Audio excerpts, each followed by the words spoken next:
Ricardo, muchas gracias por regalarnos estos minutos de tu tiempo. Gracias por la invitación. Ricardo es economista de la Universidad Nacional. En este momento te agradecemos de antemano por colaborarnos con esta investigación frente al factor económico que desempeñó el expresidente Álvaro Uribe en un factor bien importante para nuestro país, y es el empleo.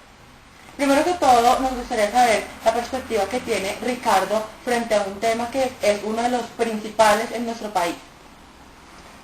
Pues yo diría que el tema de empleo es el principal lunar de la administración Uribe, tanto de los últimos 4 años como de todos los 8.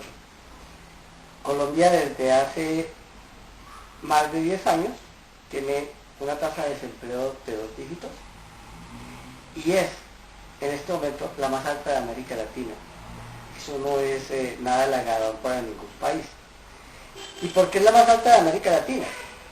Porque en el último gobierno nunca se tuvo una política clara sobre cómo generar empleos. Los empleos los generan los particulares, no los genera el Estado. El Estado tiene una limitada capacidad de generar empleo. Y yo diría que esa limitada capacidad de generar empleo del Estado, el gobierno la utilizó al máximo, porque donde más se generaron empleos fue en la actividad militar. Entonces la política de seguridad democrática duplicó la fuerza militar colombiana, tanto de ejército como policía, y en eso utilizó al máximo la capacidad limitada que tiene un Estado para generar empleo. Pero en total, el empleo público no pasa de 1.200.000 personas. En este país trabajan 19,5 millones de personas. Total, el empleo público es muy pequeño. Pero el Estado sí hizo eso, incrementó la capacidad militar. Cuando uno habla de que el empleo lo generan los particulares, lo que significa es que hay 18 millones de personas que trabajan con el sector privado. Y que la posibilidad de generar nuevos empleos está en función de cuánto se dinamiza la actividad económica y cuáles son los sectores que pueden generar esa mayor actividad. Porque el empleo no se genera por igual en toda la actividad económica. El gobierno anterior se concentró esencialmente en fortalecer la actividad minera y las actividades, y una serie de actividades que son capital intensivas, que los economistas llamamos capital intensivas, que por lo tanto son poco generadoras de empleo. ¿Eso qué quiere decir? Que los grandes éxitos de la política económica del gobierno Uribe fueron haber incrementado la exploración y la explotación petrolera en carbón y en oro. Ahí se mueve mucha plata, pero no se generan puestos de trabajo.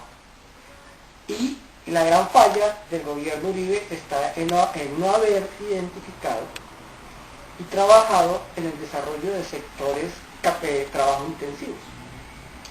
¿Cuáles son ese tipo de sectores de trabajo intensivos? La actividad de la construcción.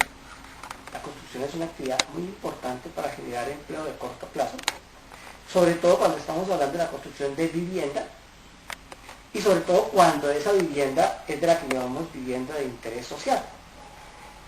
Imagínate que para construir una casa se requieren 10 a 12 personas y que la construcción de esa casa dura de 4 a 6 meses. Si tú tienes un programa masivo de construcción de vivienda, evidentemente vas a generar una cantidad de empleos temporales.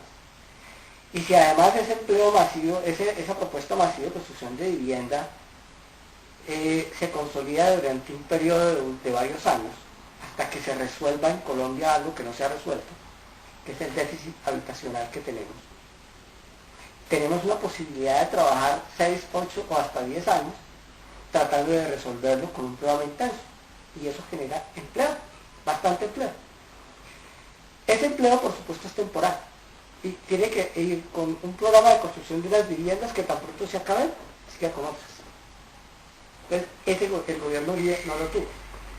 Habrá que esperar a ver si el gobierno Santos de verdad lo va a hacer, porque está planteado como una de las locomotoras del desarrollo, hacer ese proceso. Me imagino que es reconociendo los errores del gobierno anterior.